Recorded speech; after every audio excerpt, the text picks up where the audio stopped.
Pas de célébration lors de ce 75e anniversaire de l'OTAN. Le sommet annuel risque plutôt d'être assombri par plusieurs incertitudes, notamment à cause des élections européennes et des divergences entre les États-Unis et la Russie.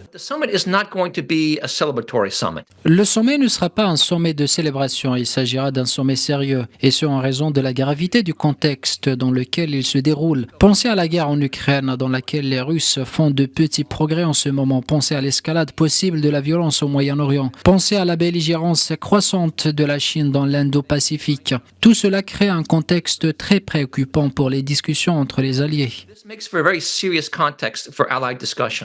Cette réunion annuelle est marquée par la récente adhésion de la Suède à l'OTAN.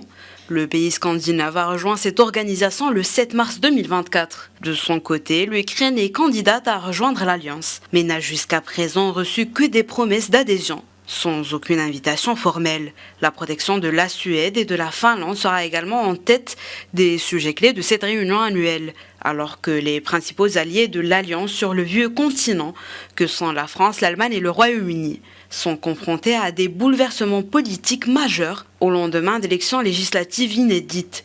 De l'autre côté de l'Atlantique, aux États-Unis, la préoccupation majeure reste axée sur la santé du président américain Joe Biden, toujours candidat à sa réélection malgré sa piètre performance face à Donald Trump lors d'un débat présidentiel. There's a lot of uncertainty coming into this summit. Again, it isn't just France.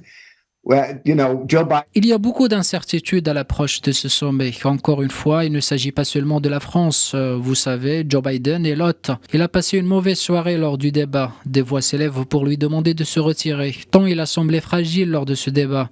Il est donc l'hôte et il essaie d'utiliser le sommet pour être à la hauteur du leadership dont il a fait preuve depuis son entrée en fonction en 2021. Mais il est définitivement affaibli par sa dernière performance. He came into office in 2021, but he's definitely weakened by the performance in the debate.